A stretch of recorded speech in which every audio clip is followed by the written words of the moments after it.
Un momento de reflexión con la voz del pastor.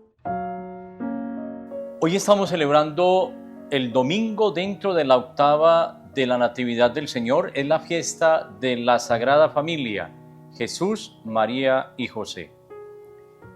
Lectura del libro del Eclesiástico.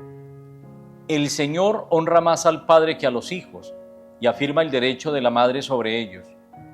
Quien honra a su padre expía sus pecados, y quien respeta a su madre es como quien acumula tesoros. Quien honra a su padre se alegrará de sus hijos, y cuando rece será escuchado.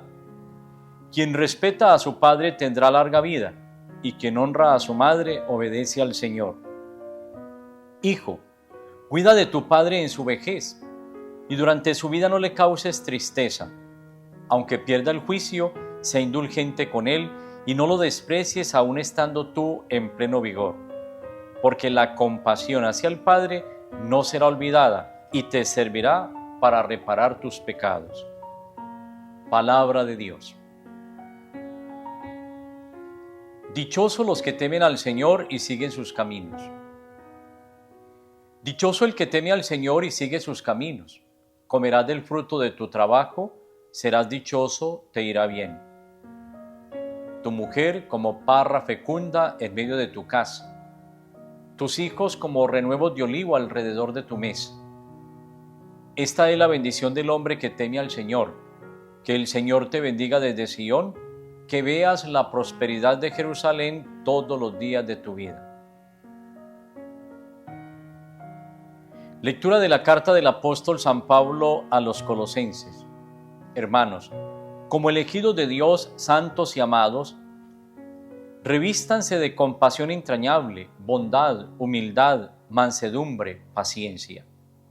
Sobrellévense mutuamente y perdónense cuando alguno tenga quejas contra otro. El Señor los ha perdonado, hagan ustedes lo mismo. Y por encima de todo esto, el amor, que es el vínculo de la unidad perfecta. Que la paz de Cristo reine en su corazón. A ella han sido convocados en un solo cuerpo. Sean también agradecidos. La palabra de Cristo habite entre ustedes en toda su riqueza. E enséñense unos a otros con toda sabiduría. Exhórtense mutuamente. Canten a Dios dando gracias de corazón con salmos, himnos y cánticos inspirados. Y todo lo que de palabra o de obra realicen, sea todo en nombre de Jesús, dando gracias a Dios por medio de Él. Mujeres, sean sumisas a sus maridos, como conviene en el Señor. Maridos, amen a sus mujeres y no sean ásperos con ellas. Hijos, obedezcan a sus padres en todo, que eso agrada al Señor. Padres, no exasperen a sus hijos, no sea que pierdan el ánimo. Palabra de Dios. Lectura del Santo Evangelio según San Lucas. Los padres de Jesús solían ir cada año a Jerusalén por la fiesta de la Pascua. Cuando Jesús cumplió 12 años, subieron a la fiesta según la costumbre, y cuando terminó se volvieron. Pero el niño Jesús se quedó en Jerusalén sin que lo supieran sus padres. Estos, creyendo que estaba en la caravana, anduvieron el camino de un día y se pusieron a buscarlo entre los parientes y conocidos. Al no encontrarlo, se volvieron a Jerusalén buscándolo. Y sucedió que a los 3 días lo encontraron en el templo, sentado en medio de los maestros, escuchándolos y haciéndoles preguntas. Todos los que le oían quedaban asombrados de su talento y de las respuestas que daba. Al verlo, se quedaron atónitos y le dijo su madre: Hijo, ¿por qué nos has tratado así? Tu padre y yo te buscábamos angustiados. Él les contestó: ¿por qué me buscaban? ¿No sabían que yo debía estar en las cosas de mi padre? Pero ellos no comprendieron lo que les dijo. Él bajó con ellos y fue a Nazaret y estaba sujeto a ellos. Su madre conservaba todo esto en su corazón. Y Jesús iba creciendo en sabiduría, en estatura y en gracia ante Dios y ante los hombres. Palabra del Señor. Gloria a ti, Señor Jesús.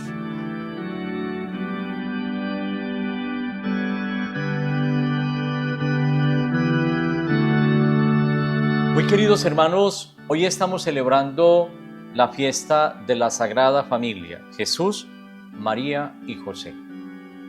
Y pensar en la Sagrada Familia nos permite hablar de nuestra propia realidad, de nuestras familias. Darle gracias a Dios por nuestros hogares. Tú deberías aprovechar este espacio y decirle al Señor gracias por esta familia. Sabemos que hay familias disfuncionales, que hay familias bien constituidas, pero también tenemos que reconocer que hay ataques que vienen de afuera y que intentan opacar la belleza de la familia, que intentan destruir la institucionalidad del matrimonio y por lo mismo desestabilizar a la familia. Por eso permítanme, a la luz de esta palabra y de esta fiesta que hoy estamos celebrando, recordar en este ambiente festivo navideño 3 ideas fundamentales sobre la familia. Primera idea: la familia es un lugar sagrado. Yo creo que todos entendemos lo que significa un lugar sagrado. Y para ello, qué mejor que pensar en esa escena tan hermosa cuando Moisés vio esa zarza ardiendo y quiso acercarse para ver ese maravilloso espectáculo. Y escuchó una voz que le decía: quítate las sandalias de los pies porque el lugar que pisas es un lugar sagrado. Pensar en la familia como en un lugar sagrado es propiciar que la familia sea realmente un santuario de la vida y del amor. Es hacer realidad que esa familia sea, como decía el Papa San Juan Pablo II, una pequeña iglesia doméstica. Y como iglesia doméstica, en ella se valore la unidad, se trabaje por la comprensión, se superen todo asomo de envidia, celos, desconfianzas, incomprensiones. Pensar en la familia como lugar sagrado me hace pensar en la necesidad de honrar a padre y madre, como escucharon ustedes en la primera lectura del libro del Eclesiástico. Honra a tu padre y a tu madre y tendrás larga vida. Hay una promesa que el Señor ha hecho. ¿Y cómo tratamos a papá y mamá? ¿Cómo tratamos a nuestros abuelos? ¿Cuál es nuestra manera de ser en la relación con nuestros familiares? Cuando muchas veces somos luz de la calle y oscuridad de la casa. ¿Estamos respetando de verdad a nuestros mayores? Como hijos, ¿escuchamos y acatamos los consejos de papá y mamá? ¿Cómo estamos viviendo nuestra experiencia de familia hoy? Al final del texto del libro del Eclesiástico, el Señor nos recuerda la importancia de acompañar a nuestros papás en la vejez, no causarles tristeza, aunque pierdan el juicio, tener indulgencia para con ellos, no despreciarlos. ¿Cuántos hijos hoy han olvidado papá y mamá? ¿Cuántos adultos mayores, papás, mamás, están recluidos hoy en asilos, en hogares de bienestar del adulto mayor, y están recluidos, olvidados de sus hijos? Allá los arrinconaron. ¿Cuántos abuelos viven en el último cuarto de la casa para que nadie los vea? Y los escondemos cuando deberían ser, al contrario, esas joyas preciosas que debiéramos consentir y cuidar. Honra a tu padre y a tu madre y tendrá larga vida. La familia es un lugar sagrado. Y si es un lugar sagrado, hay que recordar que hay que apostarle a la fidelidad. La infidelidad ha hecho que muchas familias hoy empiecen a desmoronarse porque la relación de pareja empieza a decaer y terminan sufriendo los hijos. Sin embargo, también nos damos cuenta que además de la infidelidad, el egoísmo ha hecho mella en muchos hogares. ¿Cuántos hogares hoy se pelean por herencias, discuten, hay incomprensiones, hay divisiones, incluso nos hemos dividido hasta por la fe? Antes compartíamos momentos tan espectaculares como la Navidad, compartíamos momentos tan especiales como la Semana Santa, y hoy, precisamente porque estamos divididos por la fe, entonces decidimos más bien cada uno por su lado y cada uno vive la fe a su manera. ¿En cuántas familias ya no se reza hoy? ¿En cuántas familias hoy todavía se ora?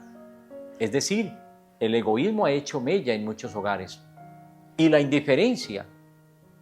¿Cuántas veces en nuestros hogares pasan los años y la relación de pareja se va agotando y se va quedando en el plano de la indiferencia? Ya no me importa lo que te ocurre, ya no me importa lo que te pasa. Es muy doloroso, es muy triste. Por eso la familia es un lugar sagrado. Hay intrusos que llegan hoy a la familia y que intentan destruir la belleza de esa familia, la belleza de esos hogares.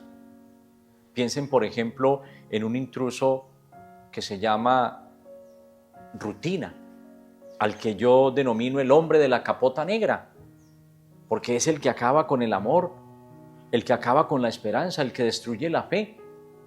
Cuando nos acostumbramos a los seres queridos, ¿cuántos de ustedes, queridos esposos, se han acostumbrado ya a la esposa? O ustedes, esposas, ya se acostumbraron al esposo o a los hijos. Aprendimos a vivir, nos aguantamos, pasan los años, ahí seguimos. Nos aguantamos, nos queremos. Dormimos juntos, comemos juntos, vemos televisión juntos, pero a veces ni nos comunicamos. Pasaron los años. Y la rutina fue acabando con el amor. Dejamos de hacer actividades juntos que ayudaran a florecer ese amor y a mantener viva esa llama del amor en el hogar. Nos olvidamos que un día, cuando celebramos el sacramento del matrimonio, nos pusimos la argolla en el dedo anular. El dedo anular es el dedo más débil de toda la mano.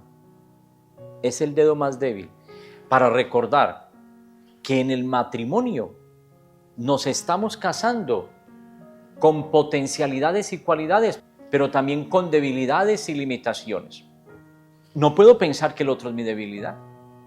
Tengo que partir de una realidad, y es que yo soy débil, y frente a las debilidades, frente a mis carencias emocionales, físicas, económicas, yo estoy colocando al servicio de ese hogar, de ese matrimonio, de esa familia, lo que soy y lo que tengo. Eso se llama complementariedad, y eso es lo que le da armonía al hogar. Nunca se olviden, miren siempre la argolla en el dedo anular.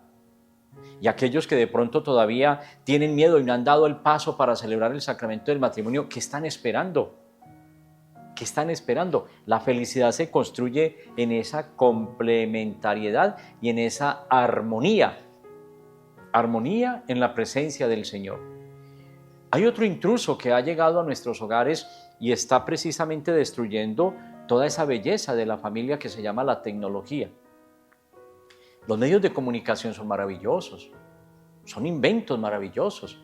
La tecnología ha llegado para quedarse, eso no lo dudamos, y hay que recibirla con beneficio de inventario, con alegría. Pero la tecnología también ha hecho mella en muchos hogares, en muchas familias. Cuando nos sentamos al comedor y cada uno lleva su celular, cuando cada uno vive en su cuarto ensimismado con su televisión, con su computador, y ya la sala de la casa donde se tenía el televisor para compartir en familia, ya no la usamos. Cuando en medio del comedor compartíamos la cena, ya en muchas casas ni hay comedor. Se tiene una mesita allá en la cocina, o muchas veces simplemente un comedor tipo americano. En muchas casas todavía se conserva esa alegría de reunirnos en torno a la mesa donde se sienta mamá, papá y los hijos a compartir y a disfrutar. No se debería llevar el celular a la mesa, es un intruso. Pero también hay otro intruso que ha venido a destruir la belleza de la familia, se llama la incredulidad. Muchas familias están creciendo donde los hijos ya no creen, porque no se les ha anunciado el amor de Dios. Muchas familias han crecido en medio de la incredulidad, porque ya papá y mamá no van a la misa, pero tampoco llevan a los hijos. No se ha transmitido la fe, aunque sabemos que en muchos hogares se ha conservado ese deseo de cultivar la fe, y siguen yendo a la misa, y siguen rezando en familia, tratando de no contaminarse con las cosas del mundo. Hay que poner todo en una balanza. Hay familias muy bien constituidas, familias muy espirituales, como también hay una realidad de familias disfuncionales y familias muy alejadas de Dios. Ponerlo sobre una balanza y darnos cuenta que hay que recuperar el lugar de la familia en la sociedad, porque la familia tiene que seguir siendo la célula vital de la sociedad, santuario de la vida y del amor, cuna de formación de valores.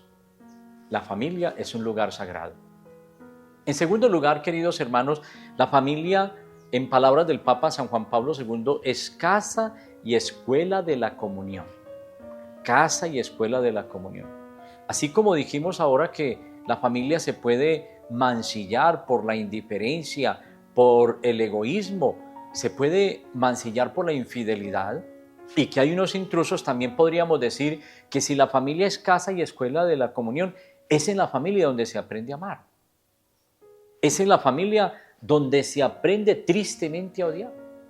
Es en la familia donde aprendemos a perdonar, a reconciliarnos. Es en la familia donde aprendemos a compartir o donde crece el egoísmo. Es en la familia donde se fortalece la fe, porque la familia es comunidad. Es en la familia donde se fortalece y se afianza la comunicación, una comunicación que nos permite abrirnos al diálogo para entender que somos diferentes, pero que juntos podemos hacer de ese hogar una hoguera de amor, de respeto, de cariño, de ternura, de compasión, de misericordia.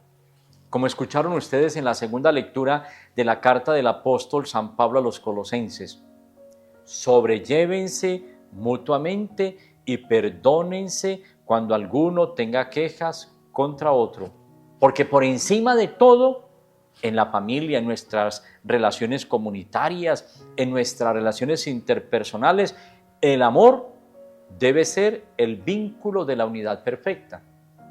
Si queremos darnos cuenta que estamos realmente avanzando en esa experiencia del amor, madurando en esa experiencia del amor, pues podemos revisarlo a la luz de la talla de la vida cristiana, que es la plenitud del amor de Cristo. Cristo entregó la vida por la humanidad. No hay amor más grande que el que da la vida por los amigos, nos lo enseñó Jesús. ¿Tú estás dispuesto a dar tu vida por tus hijos, por tu esposa, por tu esposo, por tus papás? Por lo tanto, por encima de todo en el hogar, el amor debe ser el vínculo de la unidad perfecta. ¿En cuántas familias se ha perdido ese calor de hogar? ¿En cuántas familias tal vez tendríamos que decir, ya no existe un lugar a donde llegar, sino simplemente un hotel? Las personas llegan a dormir, al otro día salen a trabajar y ya difícilmente nos encontramos. Pasan los días y no nos vemos. También hay familias donde se encuentran para la cena, se encuentran para el almuerzo, los domingos salen a pasear y disfrutar, y eso habría que recuperarlo. Todos esos espacios son espacios y momentos de comunión. Si la familia es casa, pues la casa tiene que ser un lugar de encuentro. Si la familia es escuela, eso significa que en la familia aprendemos, crecemos, porque en la familia papá y mamá nos instruyen, porque en la familia papá y mamá nos aconsejan, y eso lo tendríamos que entender para hacer de nuestras familias casas y escuelas de la comunión. En tercer lugar, queridos hermanos, si hemos dicho que la familia es un lugar sagrado, si hemos dicho que la familia es casa y escuela de la comunión, terminemos diciendo que la familia sigue siendo el sueño de Dios y el júbilo de la Iglesia. La primera lectura que escuchamos nos habla de honrar a papá y mamá. La segunda lectura nos habla de la clave fundamental para mantener la unidad perfecta, que es el amor. Y el Evangelio nos habla precisamente de la humildad. Fíjense, cuando Jesús cumplió 12 años, subieron a la fiesta según la costumbre, y cuando terminó se volvieron. Habían fiestas importantes durante el año que los israelitas debían obviamente cumplir como norma, tenían que hacer el ejercicio de ir hasta Jerusalén, como por ejemplo la Pascua, y era una fiesta tan importante, casi a los 13 años ya era obligatorio, era una norma. Aquí dice que Jesús tenía 12 años y subieron a Jerusalén a la fiesta. ¿Y por qué a los 12 años? Porque también había una tradición, y era que los hijos pudieran aprender para que después cumplieran la norma con obediencia y lo pudieran hacer desde esa libertad, entendiendo lo que significaba ese camino de obediencia. subieron hasta allá. Y Jesús se quedó ahí en Jerusalén, estaba en el templo. La posición para la cultura del antiguo Medio Oriente era muy importante, la posición corporal. Aquí se nos dice que Jesús estaba sentado. La posición de estar de pie significa una apertura, pero también la posición de estar sentado significa una actitud de paciencia, de mansedumbre. Es la actitud del que enseña. Jesús está sentado, es un maestro. ¿Y dónde se sentaban los discípulos? Se sentaban en el suelo. Jesús asume a los 12 años la actitud del maestro, del que enseña, y le preguntaban y él respondía, y él también preguntaba y hablaba con sabiduría. Pero luego aparece en escena José y María buscando a Jesús en medio de la caravana, no lo encuentran, están angustiados, vienen hasta Jerusalén, se encuentran con él en el templo y le dicen a Jesús: tu padre y yo te buscábamos angustiados. Y él dice: ¿por qué me buscaban? No sabían que yo debía ocuparme en las cosas de mi padre. Ya Jesús tiene una conciencia plena de su identidad, de su misión. Y al final Jesús dice: iba creciendo en sabiduría, en estatura y en gracia ante Dios y ante los hombres. ¿Dónde estaba Jesús? En la familia, en ese lugar sagrado, junto a José y María, sus papás. Y ahí crecía en medio de la obediencia, de la sumisión, viviendo una vida normal.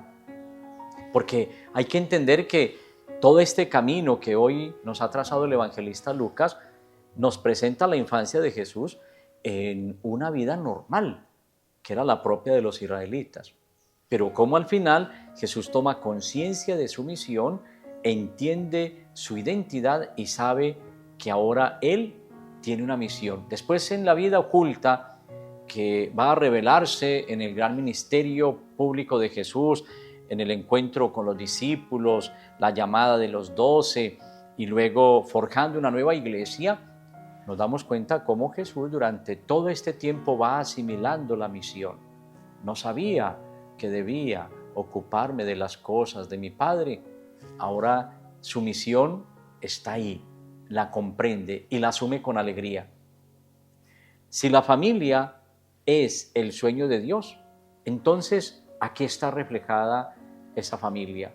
Jesús, María y José. ¿Qué quiere el Señor de la familia? Que viva en unidad, que viva en armonía.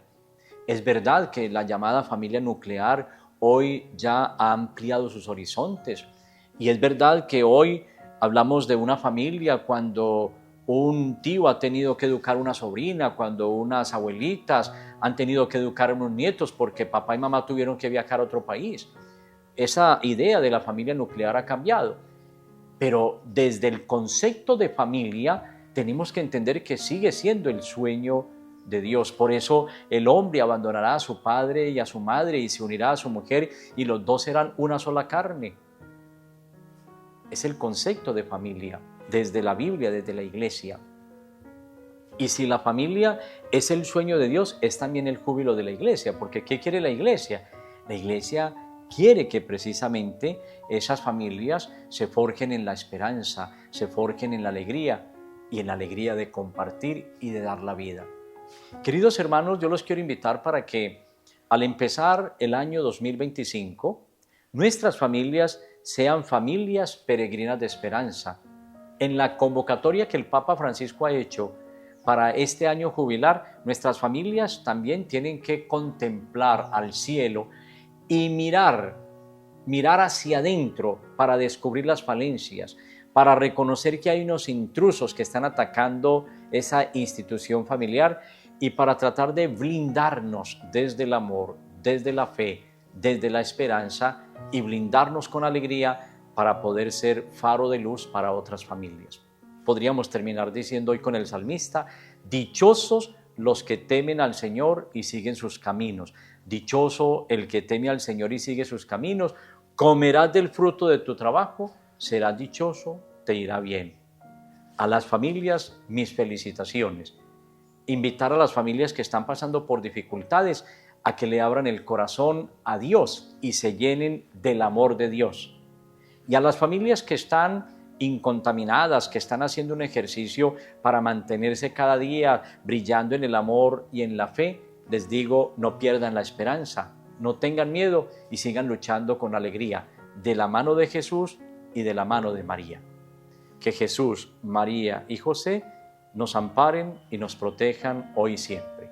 Que el Señor les bendiga y les guarde en el nombre del Padre y del Hijo y del Espíritu Santo. Amén. Un momento de reflexión con la voz del pastor.